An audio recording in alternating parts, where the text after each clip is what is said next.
Why is my handicap not showing here? Hold on.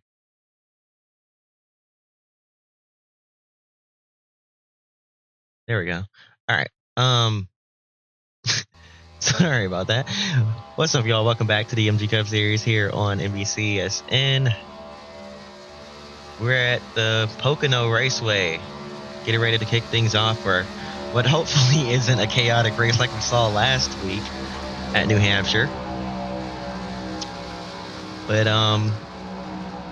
starting order here, at least that top spot is mirroring the finishing order of the last race. Jimmie Johnson won at New Hampshire. He's on the pole here in Pocono as the pace car leads us around. We are about to drop the green flag and get things underway here in the Pocono Mountains. It's Johnson, Newman, Martin, Burton, Kyle Busch, and Matt Kenseth to his outside. Edwards and Hamlin, and Keselowski and Stewart round out your top 10. Pace car is making that extremely hard left-hand turn on the pit road. And we're going to see the green flag at any second. There it is. Green flag is waving. Here in Pocono, we're racing down the longest front straightaway on the schedule.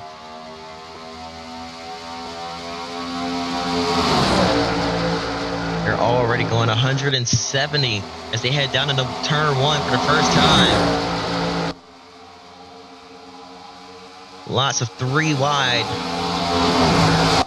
down the Long Pond Straight as we head into the tunnel turn. This is not a corner. You want to be side by side and let alone three wide, and you see why right there as Busch hits hard. They're wrecking big time behind him.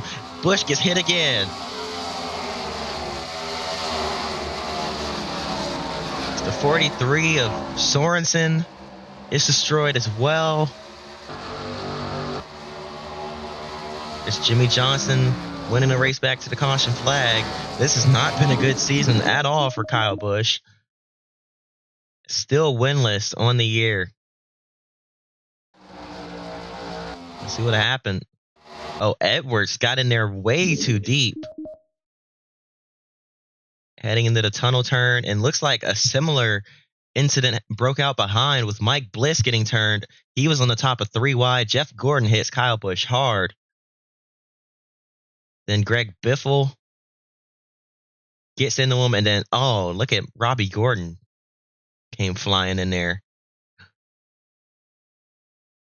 What happened to Mike Bliss? Sent into the wall and hit by Biffle. There's Sorensen getting slammed there, and the track is blocked at that point. Pocono, the most unique track on the schedule. Every corner is different. It mirrors three different turns from three different tracks. Legendary tracks here in America. All three of which have been on the schedule at one point or another. As turn one is buried after Trenton. Turn two is based on Indianapolis, and turn three is based on the Milwaukee Mile.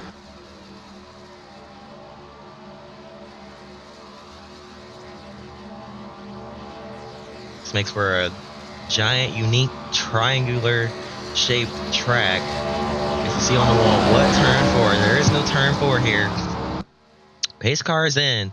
Hendrick teammates on the front row as Johnson leads Martin down the front straightaway. Green flag is back in the air.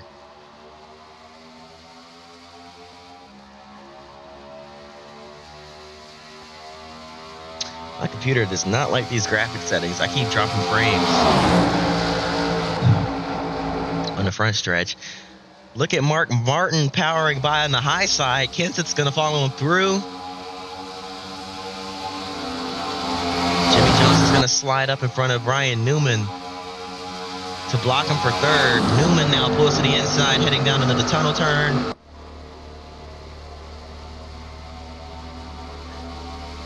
And he clears him, heading down into the Milwaukee corner. Slides up, here comes Jeff Burton underneath.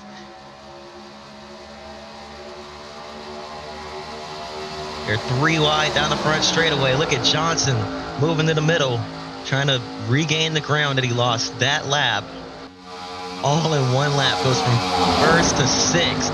Now underneath Burton, trying to get back up to third. Can't quite get it to stick on the inside. That top side clearly better in turns 1 and... Ooh, almost made the mistake of calling it turns 1 and 2. It's clearly better in turn 1. As Mark Martin leads, Matt Kenseth right behind him.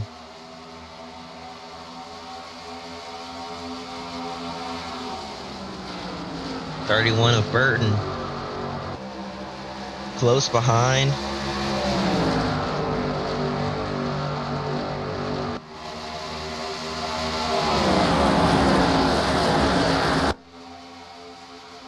It's one of the fastest tracks on the schedule. Look at them heading down into turn 1. Almost 200 miles per hour.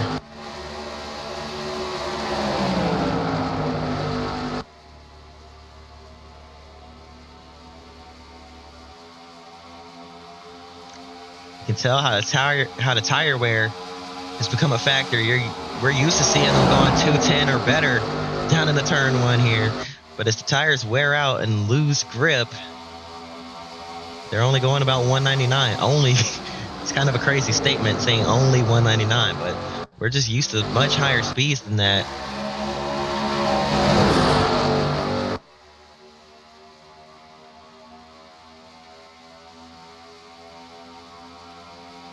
And I'd imagine that this race will play into the hands of drivers that can manage their tires. Because once again, that high side is just way too fast. Burton with a great run. Look at him going to think about taking it 3 wide into the tunnel turn. Looks like he's going to decide against it. Johnson had a run, got back up to third, briefly got up to second, but now he's going to fall back to fourth as Burton flies through in that Caterpillar car. Kind of a full circle moment for Jeff Burton, being sponsored by Caterpillar. Because remember, his older brother, Ward Burton, used to drive the Caterpillar number 22.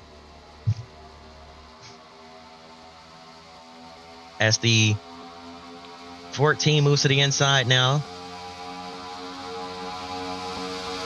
Down into turn 1. Let's see if he can make it work. No, he's going to lose a spot with that move.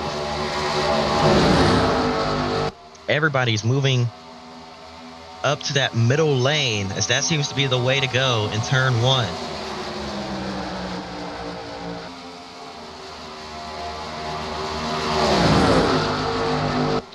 Look at Matt Kenseth looking inside, out of the tunnel turn.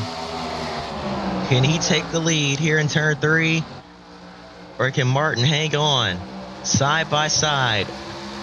Out of the Milwaukee corner. Kenseth noses out ahead. And at the line, he's going to lead that lap, I think.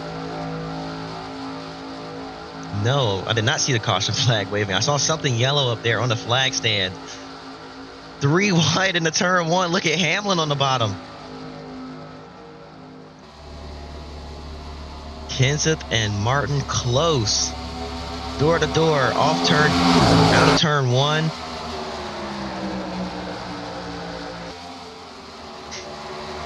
As Jimmy Johnson tried to push his teammate past the 17.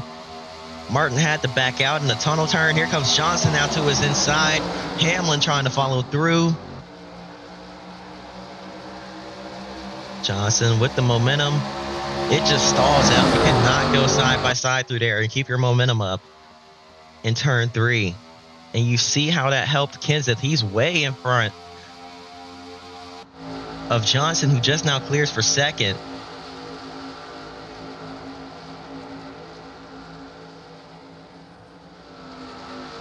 As you see Burton So it looks like that inside line is fine when you're by yourself, but when you're on the inside of another car, you cannot risk sliding up and taking him out. As Edwards almost made the same mistake, got into the tunnel turn a little too deep, bounced off the door to 31. Luckily, they keep it straight. But that would have been the second incident Edwards caused in that same corner if that would have took out 31.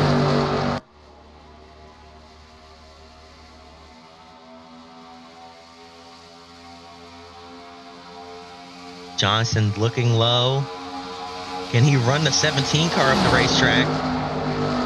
He tries to, but Kansas still has the momentum. And he's going to clear Johnson off turn number 2, or turn 1.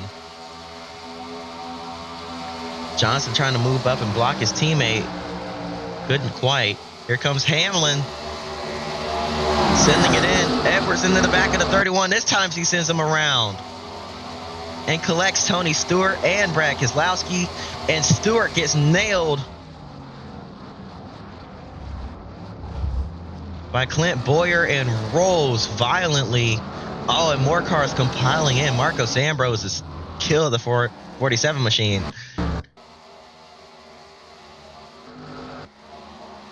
It was a clean run for a good chunk of the race, but another wreck caused by Carl Edwards. And I'd imagine this one has something leading up to it, because he stayed on his bumper for a hot minute there, did not turn him loose until that 31 car was spinning. I'd imagine after that first bump, Jeff Burton was not too happy. There must have been more contact that we missed, because Edwards just rockets into the corner, into the left rear quarter panel to 31, and doesn't get off of him. Sends him around collecting Tony Stewart. And then the track gets blocked. You see Boyer was on the brakes trying to get it stopped, couldn't slow down in time, and then they start stacking up behind, trying to avoid and get into the back of Boyer. And then where was Marcos Ambrose going? Tried to shoot the gap, and there was no gap to shoot.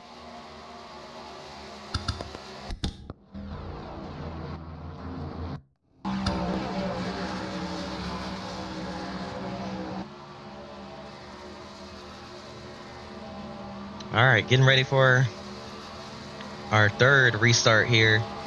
Well, technically our second restart.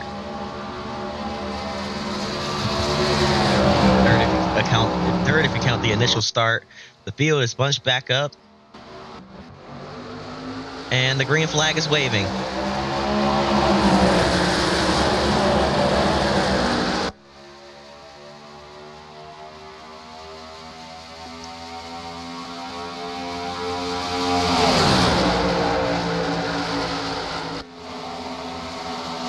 Tell you what, we used to see some bigger crashes here, some big crashes here at Pocono before the renovation, where you see the wall that used to not be there, but that inside guardrail was way too hard for drivers to be hitting safely. They've replaced it with safer barrier, but it seems like that safer barrier made it more dangerous, because you see this wrecking behind. They actually kept it straight. It was Jamie McMurray. And we're not even going to go under caution, but you see how narrow it is now. So when anyone gets turned sideways, they cannot go down to the grass to avoid, because there's a wall there now. The track just gets blocked up. So we still get the big pileups, but we don't get those extremely hard hits at awkward angles anymore. So it's like pick your poison here with Pocono. Look at this, big blocks being thrown down into the tunnel turn as Kurt Busch looked to make a move on Ryan Newman. Newman gets into Dale Jr., shoves him into the outside wall. Kurt Busch is going to say thank you very much. He's going to take that position away. Ian Slager right behind in the 4 car.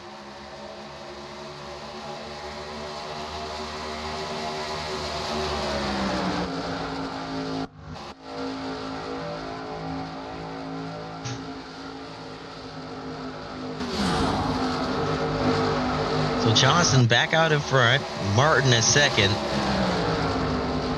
Hamlin trying to take the points lead is in third. Kenseth right there as well. And then there's a lot of shuffling around further back. Ryan Newman is a man on a mission as he dives underneath Slager there and completely clears him out of the corner. Look at Hamlin up in the second.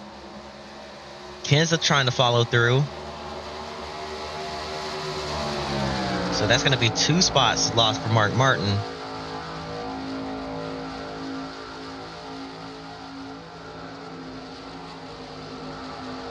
Kenseth way down low, has to lose every bit of momentum he just had. He's going to lose 2 spots as well. But he's going to lose 1 spot trying to gain a spot. And now here comes Stewart. Here comes Busch to his inside. Dorchek's 17. Now he loses 2 spots.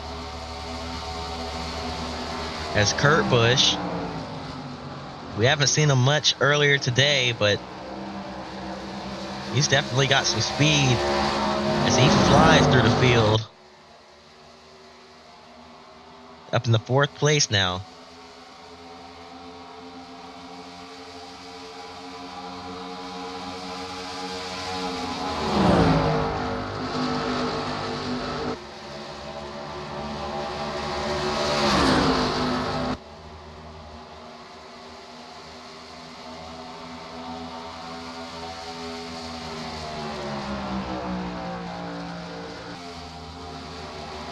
Battle for second. Here comes Mark Martin underneath Denny Hamlin.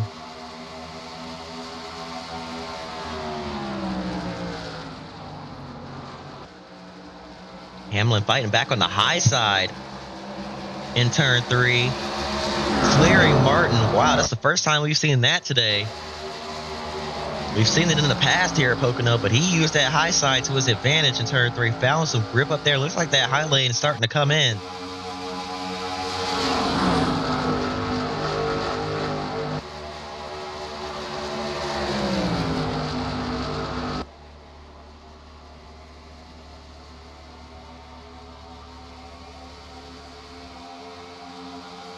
Hamlin had a run, but still can't get to the rear bumper of Jimmy Johnson.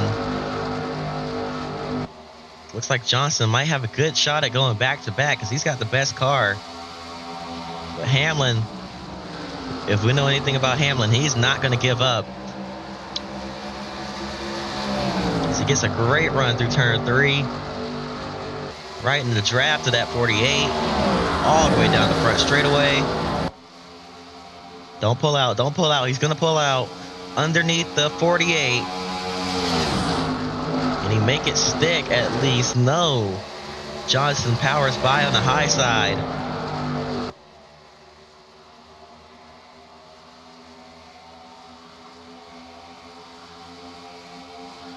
Here comes Carl Edwards underneath Kurt Busch. And backs out of it. Wasn't going to make it work. Did not want to cause a wreck. He's already caused 2 today. Doesn't want to make it 3. Officials won't take too kindly to that. There's no 3 strikes and you're out rule, but it doesn't want to risk being put on probation for the rest of the season.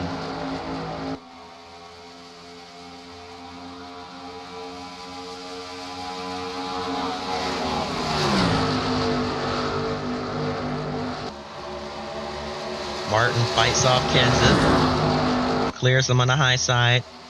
Hamlin still in the tire tracks of Jimmy Johnson. Gets a great run heading into the tunnel turn. Can he get underneath the 48? Couldn't quite. Stuck his toes inside. Made it clear that he was going to think about it, but didn't quite go for it. Slides up in turn 3. Big wiggle. Lost a lot of time as we hit the 10 to go mark here. These have to be the longest laps of Jimmy Johnson's life right now. as he has the lead, but he also has that 11 car right there on his rear bumper, hounding away, trying to figure out a way past that 48. Johnson just trying to keep calm and keep the lead.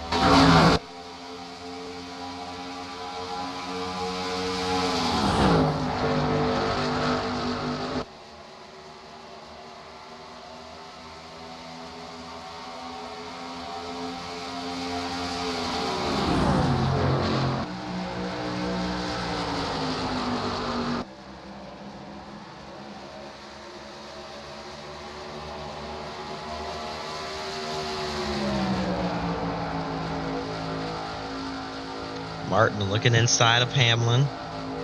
Hamlin doesn't need that, and Martin knows it. As Jimmy Johnson's teammate is going to do everything he can, fighting to get inside to the inside of that 11 car, trying to disrupt his progress so that Hamlin doesn't catch and potentially pass his teammate.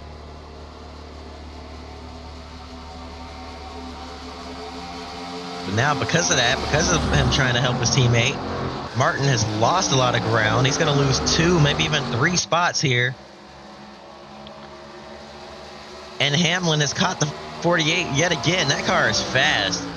I said Johnson had the car to beat earlier today. I think Hamlin might have the car to beat.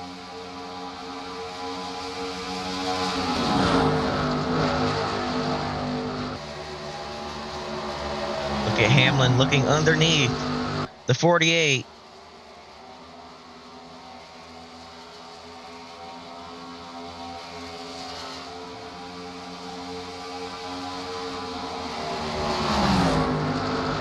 Gonna do it again. He's got to run. He's there.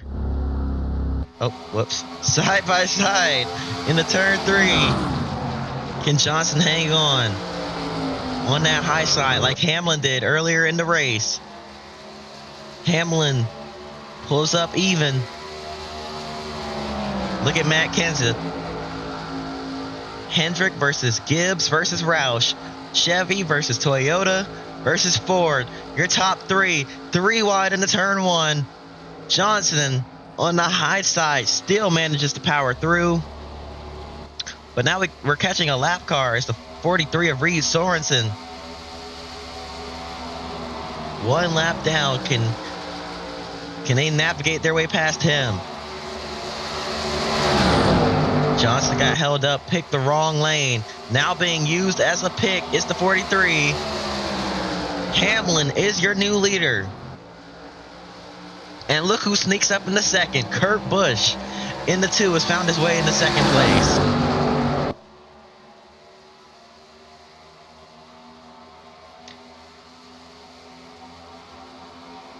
So the 11, the 2, the 17, and now Johnson way off the pace. He's having an issue.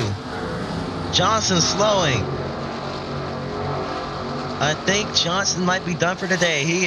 There's no power in that 48 car. I think he might have blown it up, pushing as hard as he can. And if he can't get that car back around the racetrack, that will bring out the caution. He's going to stop here on the back straightaway or on the Long Pond straight. Caution's out.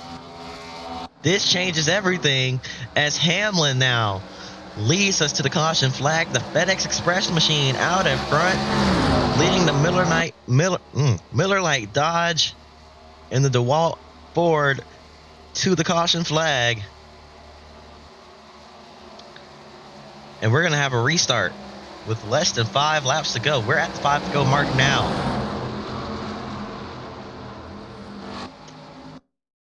Oh, whoops. All right, here we go. Preparing for our final restart. It's going to be a 1-lap shootout here to determine things at Pocono. Green flag waves. Kurt Busch got the great jump on the high side, clears Hamlin, and here comes Kenseth to the inside. Hamlin moves up. That top side is where you want to be in turn 1. Look at him pinching that 17 car down, and he's going to get a great run out of turn 1. big draft down the Long Pond Straight, heading into the tunnel turn. The 11 pulls to the inside. Kurt Busch can't do anything about it. Gonna have to back out. Hamlin clears. Kurt Busch nearly stole this one, but now it's on the top of 3 wide into the tunnel, into the Milwaukee corner. 3 wide per second. Edwards looks like he's going to slip through and take second, but Hamlin wins in the Pocono Mountains.